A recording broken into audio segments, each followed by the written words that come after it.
Step one is going to be to cut the clamp on this boot. And I'm just going to use a pair of side cutters to do this. It doesn't matter, this is the old rack. I might even be able to just do this.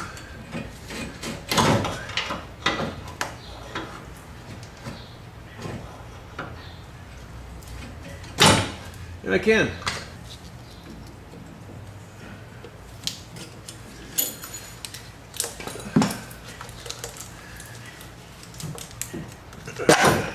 There we go. So you're gonna get a 2-for-1 today. You get a power steering rack and an inner tie rod deal. Alright, well, right there is the inner tie rod. There are this washer in the back that's bent over, holding it into place. And I'm just going to spin that off of there. Really. And they make a special tool for this. However, I have found that my pipe wrench works really well. You really should replace these washers. But I've done it this way before. Open it up.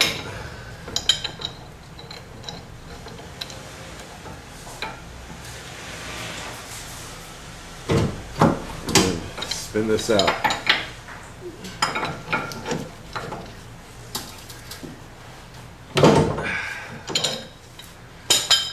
And once it's loose,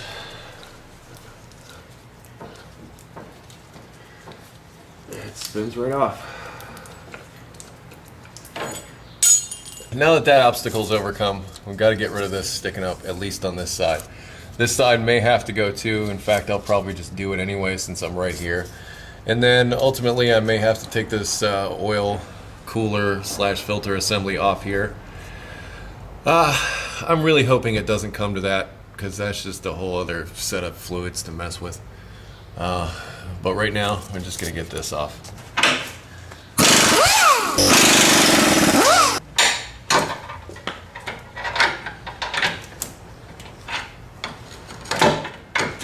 Oh,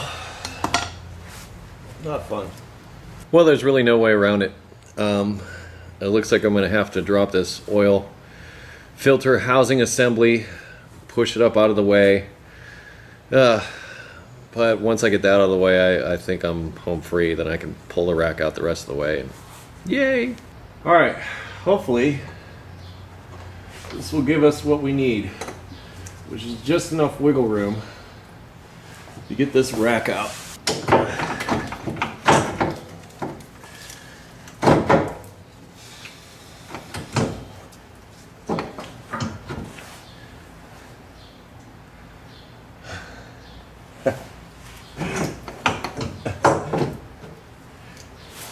You ever hear that saying, or that song, close, so close, but yet so far?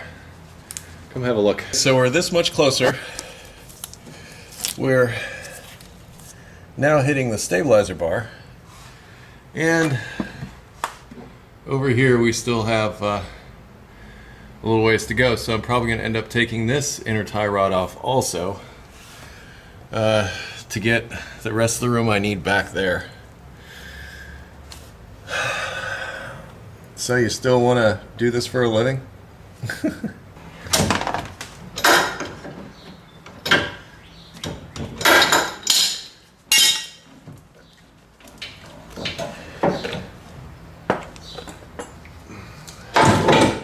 Well, that'll work too. Check me out. Yeah! At last. Let's go to the bench. Meanwhile, back at Wayne Manor. Now we've got to turn this into this. We want to save our boots. I'm going to employ the same method and just sort of pry these boots back. You can use zip ties to replace these inner clamps. I've done it before. You just got to make sure they're nice and tight. These metal clamps are a lot better, but these cannot be reused, so once you undo them, they're undone. Maybe you can bend them back, whatever. I just find it easier to use some zip ties. The outer clamps, of course, are reusable. They're just spring clamps, but the idea is going to be that we'll pull the boot back. We'll take the looks like somebody else. Look at the marks along here. Looks like somebody else might have employed a different method in getting their old one out, because all they really do is like clean these things out and slap some paint on them.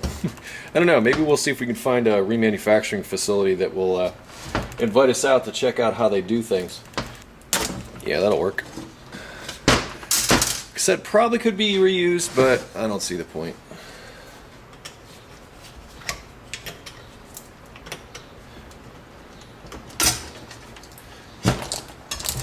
This grease that's in here is normal.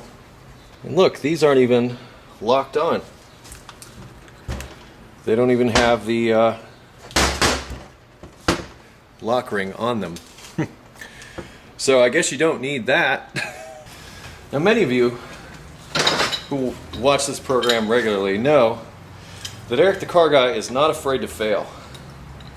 Not afraid to fail in front of you. Not afraid to make myself not look so perfect, because I gotta tell you, even the best of technicians has a day.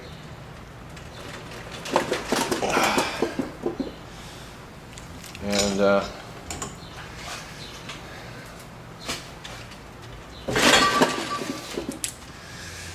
point is that you conquer in the end. That's the main thing. It's all what happens at the end of the day. So, I may not do it the way you do it. I may not do it the way that I'm supposed to do it, but I get it done. I don't complain. I don't try to make myself look better than I am. I just do.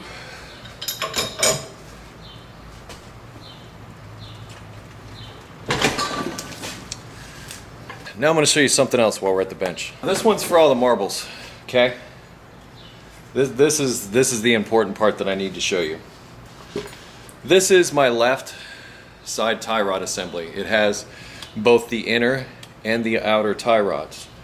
Make sure, you know, if you got a lot of slop or play here, let's see how this pretty much stays where I put it. I'm going to be happy with that, but you know, no better time to replace an outer tie rod than when you got it in your hand. You notice, like on this inner part here, it's machined so that you can put a wrench on it. And this is how you set toe when you're doing an alignment. You knock this nut loose and you turn this rod to change the effective length of this whole assembly. So you either make it longer or shorter, depending upon if you want the tire to be pointed in or out. You look at the alignment specs. The alignment machine basically tells you how to do this, but this is what affects the alignment. So here's the trick. You want to count the number of threads. I need you to focus on me now. You need to count the number of threads that are from this machined area to the back of this nut. And you'll, in essence, have pretty close to the same length that you did when you started. Now, it's not going to be exact. You're still going to need an alignment, and I cannot stress that enough. But let me, here we go. We use this to do our counting with. One thread, But let's see, we have, count the valleys of the peaks, doesn't matter. 1, 2, 3, 4, 5, 6, 7, 8, 9. Looks like we have almost 10 threads that are showing on this assembly. So what I'm going to do is take this off of this inner tie rod, install it on a new left side tie rod, and make sure I have 10 of these threads showing. I do that, I'll have the alignment close. No cigar, but close. Spin off my outer tie rod, because remember, we loosened it while it was still in the car. If we didn't, this would be a lot harder than it is right now. And on some it's going to be hard anyway, because sometimes tie rods, sometimes parts just want to stay together. They like it where they are. And you just have to tolerate it. Say that this won't just spin off. Sad, but it happens. Take a wrench, stick it on there.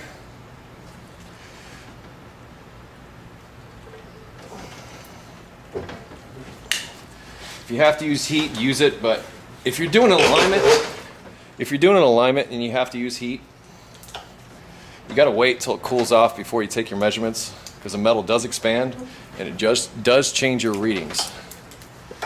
This is how you can get an outer tie rod off.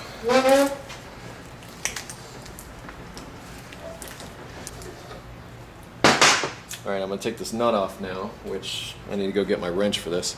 This is, I think, a 22 millimeter. I'm going to take this all the way off of here, install it on the new one, about 10 threads away from the end.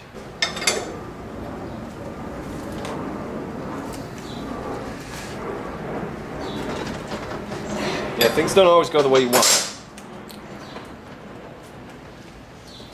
Remember that, kids. Things will not always go the way you want. This may require a little heat.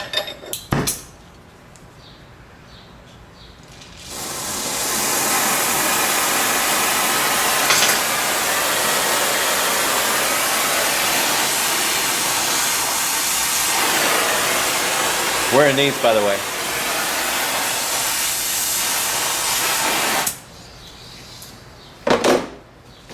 That should be all you need.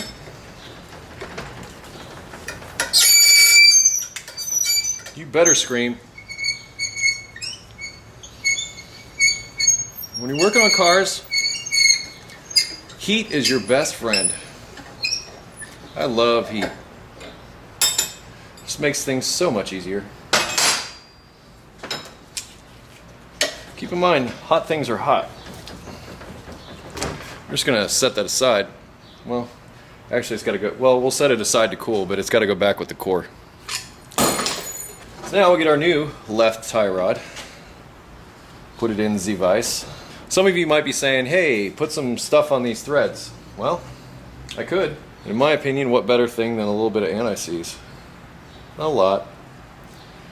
Just enough to make it easy for the alignment guy. He'll really like you for it.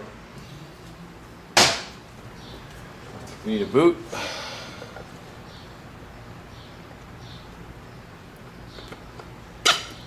And a clamp.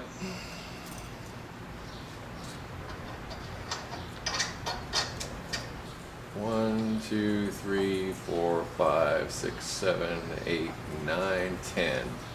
Just about right bang on where I thought. So, counting the threads is actually a pretty accurate method. Now you're going to have to reuse that old tie rod. And I'm going to wait and tighten this nut until I get the rest of it on. So I'll wait until it's on the car and tighten it up, but repeat for the other side. I'm also going to quote-unquote recondition these locking rings. I'm going to use them even though the remanufacturing company did not think to install these. But all I'm going to do is just bend these tabs flat, bend these tabs to where they fit down into the rack. There's a couple of slots where they fit in, and I think they'll work just fine. They weren't even going to be on there. Alright, we got one last thing to switch over, and that's this guy, which all of a sudden is deciding to leak. Might have a better plan.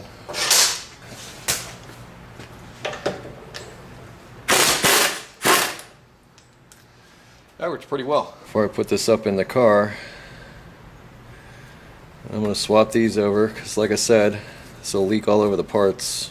Now we're ready to take this one to the car. I'm going to put the inner tie rods back on this, stick it in the box, get it ready to go back for the core, and we'll just keep going. Now we're ready to stuff this thing back up in the car. Some of you will note that I did not put this back on yet. And that is by design because I was about to take this off to try to get a little more clearance when it actually fell out. So I'm going to leave that off to try to make for better ease of installation. And pretty much it's in reverse order. It's like all the hard stuff is done now, it seems. So now it's just a matter of getting it all back up in there and hopefully the steering wheel's straight. That's the idea.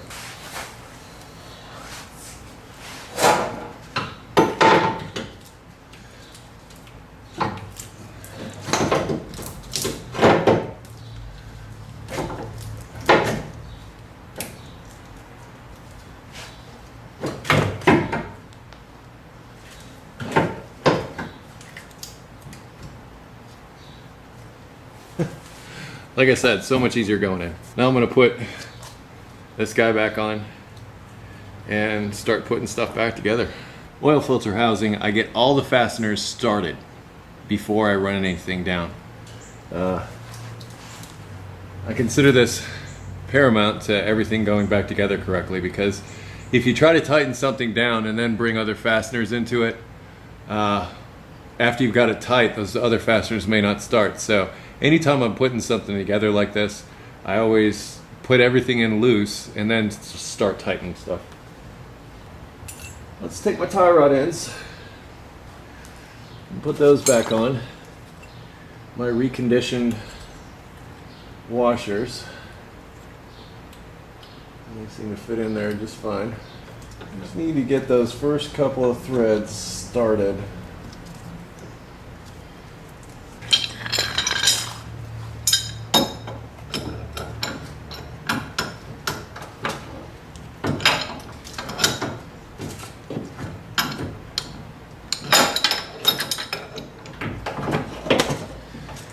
I'm doing this now instead of later because I want to make sure that I can do that if I need to. Gotta get this on there snug.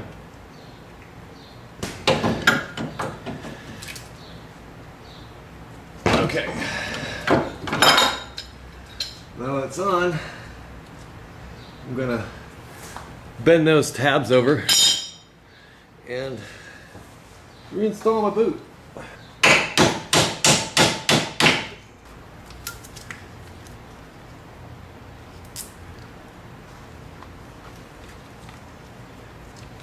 And before some of you out there are saying, Eric, don't do it that way. Shut up. Seriously.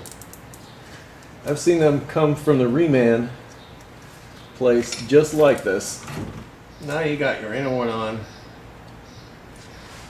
And it's clamped down.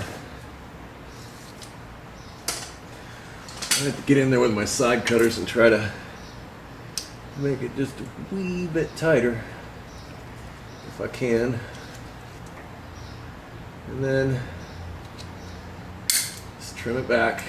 Outer one should be easy. That should be all we need.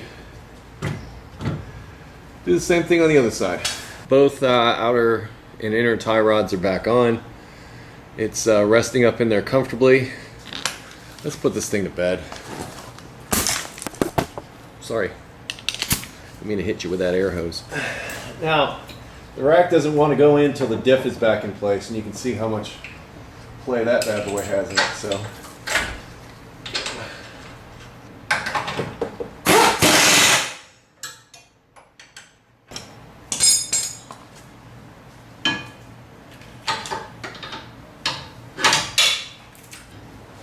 why is it that your drop light always like flips upside down when you're trying to look at something? Show me what I need to see. Almost there, kids. That was a low pressure line. Now for the high. You don't want to tighten any of these other hold downs down until you've got it up in there and started in its hole. I'm just going to clean the threads up with my rag a little bit, because it's real important I get this started by hand. Make sure I give myself every advantage to make sure that it spins well, so that when I put it down into the rack and start turning it by hand, it actually goes in easily. Normally I get these started before I ever bolt the rack down, just because it's easier to do. But I've got a lot of movement on this line. I'm just going to take advantage of that.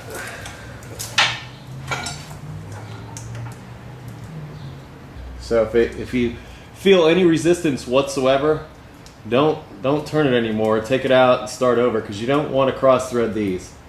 Cross thread this and your day has gone from 0 to suck in about half a second. I just snugged it up with a wrench. I'm going to finish with the line wrench. Now, before you actually connect the steering shaft assembly to the power steering rack, I want you to hook the wheels up. This way we can make sure that the wheels are straight ahead when we put that thing down on there. And that's about, that's paramount. It's important that we get the wheel as straight as possible when we get this started out. That way we make for less work when it comes to the alignment.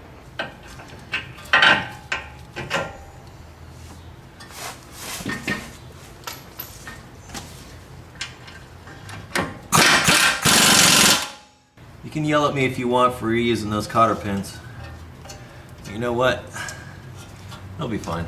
But if you like, use new ones. Let's be counting them threads again, just to make sure that we're still where we need to be. Should be 9 on this one. 1, 2, 3, 4, 5. Yeah, so we need to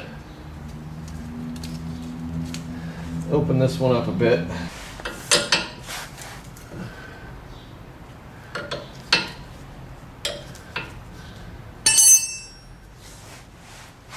That's probably good right there.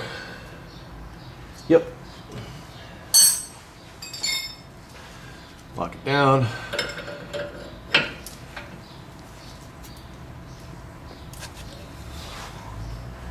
Same on the other side. Well, we're pretty well back in business here. Everything's as it should be. Back together, and now we just need to make sure the wheels are straight ahead and then install that steering shaft and make sure the steering wheel's straight.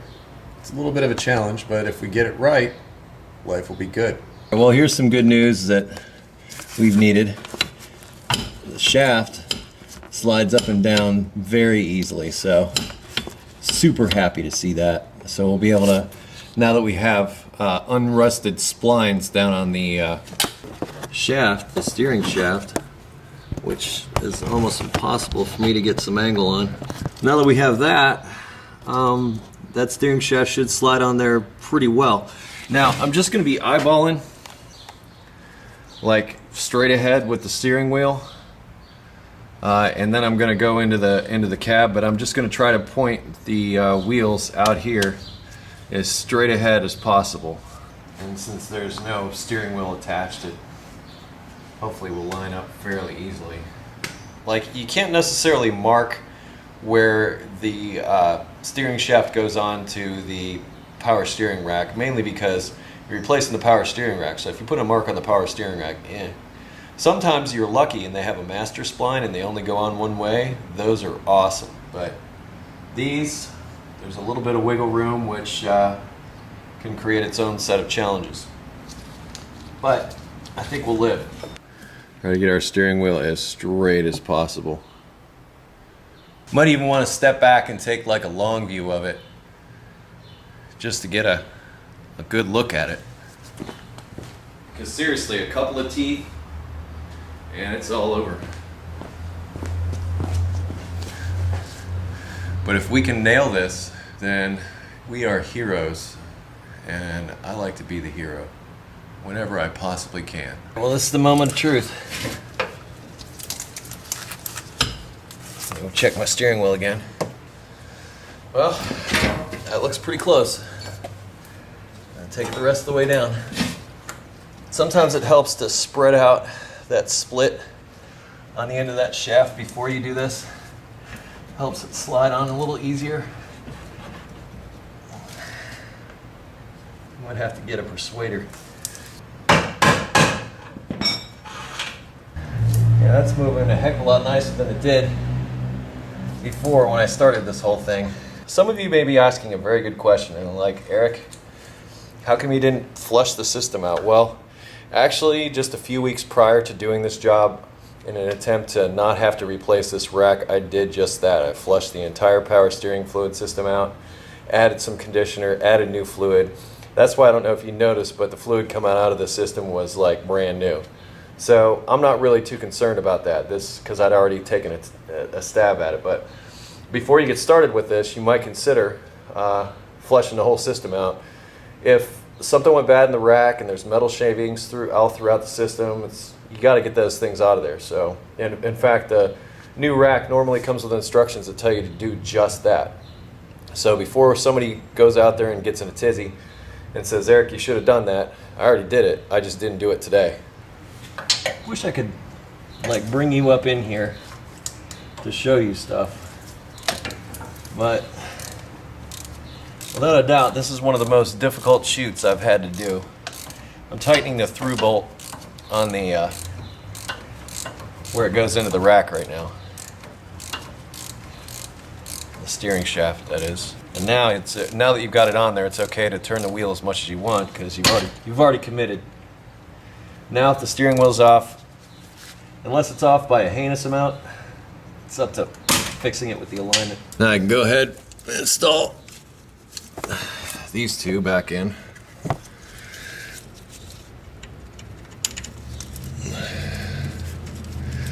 Like I said, this is going to vary a lot depending upon what kind of setup you got.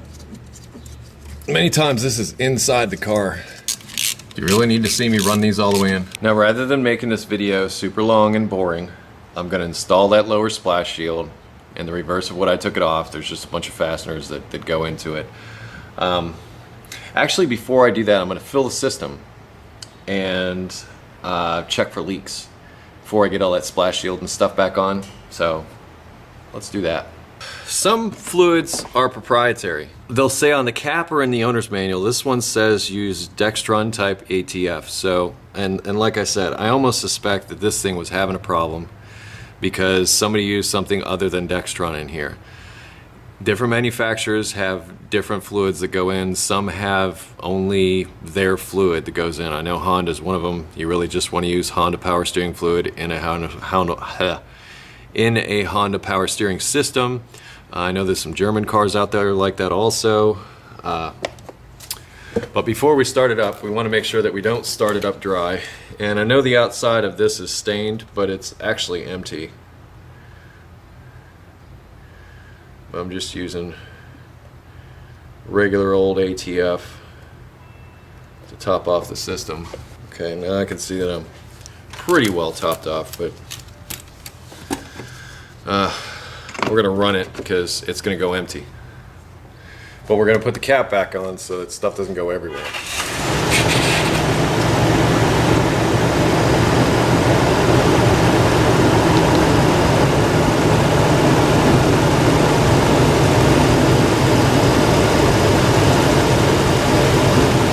This is really hard to do with a fan blowing all the time. Now we're gonna go in the car, turn the wheel from lock to lock while the engine's running to make sure that it's all cycled through.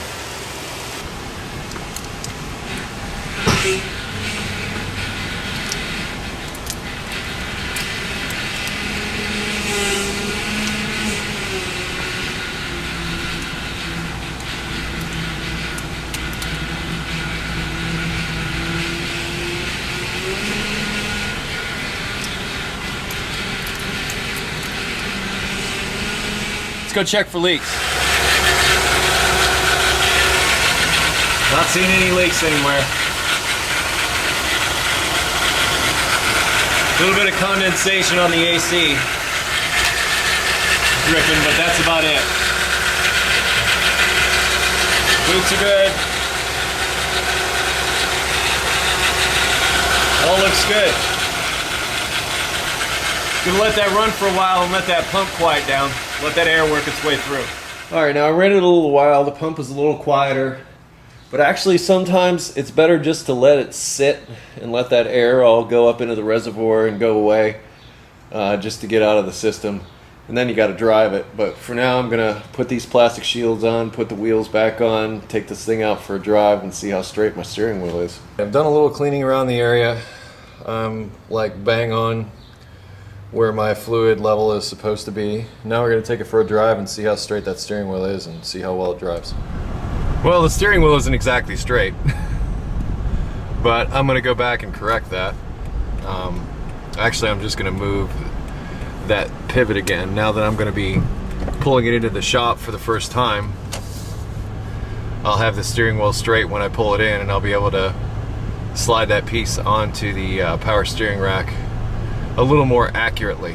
We got just a little more work to do, but I really believe that I can sneak around the tire to do that. And if not, I'll just jack up the one tire and that'll be that.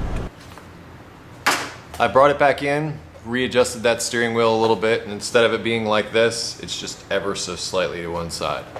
Still got to go to the alignment rack, but actually just that little bit on the steering wheel can be corrected at the alignment. So that's the next phase for this, and that would be another video entirely. But that about covers it. I know there's some things in there that maybe a couple of you are going to have a problem with. Chill out. I've been doing this a while, and you know, those zip ties on the boots work. I've reused lots of cotter pins, worked. And I've reused some of those little clips that hold the inner tie rods in place. Remember, they weren't even there on the remanufactured unit. As far as power steering racks go, it could take an hour. It could take 8. It just depends. I've seen some easy as can be. Just unbolt a couple of bolts, everything's right there in front, you're in, you're out, everybody's happy. I've had others much worse than this one. This one was probably about a medium. I've had others where I was looking at the engine going, I think it'd be easier to get this rack out if I just took the engine out. I really had that thought. I guess the best advice I can give you is do your homework. Find the labor time for whatever vehicle you're working on, or consult with somebody who's done the job in the past. Put your eyeballs on it, get a look at it. Even though this one looked easy, it still took a little more effort. Power steering racks, it's a common repair. I've been asked about it a lot, and I love it when I'm able to fill a request like this. Just a word of caution. Yeah, it seems like a nice weekend project, but it could turn into a week. Enough of my soapbox. Sorry I couldn't get you into some of those tight spaces. This one was a little tough as far as the shooting was concerned, because I couldn't quite one-hand this one. I'm always trying to make improvements, so maybe I'll make another one of these someday on an easier one, whatever, but I think you get the general idea. Pretty much it's just unbolt and bolt in, but the little trick with counting the threads, that'll be useful to you, and getting the steering wheel straight, also going to be useful to you. That's the overall arching whatever. Also flush the system. Like I said, I flushed the system not 2 weeks ago in this thing, and the fluid was practically brand new, so I wasn't too concerned about that. I got nothing else for you. I'm just tired. I need to pack my tools up, go home, and start edit some video. I am Eric the Car Guy. You can always find me at EricTheCarGuy.com. Go there. Check it out. It's a cool place. You can also find me on Facebook and Twitter, and of course, here on your screen, bringing you the best in automotive entertainment that I can bring you. Yeah, we'll put it that way. Eric the Car Guy, signing off. Be safe, have fun, stay dirty. See you later.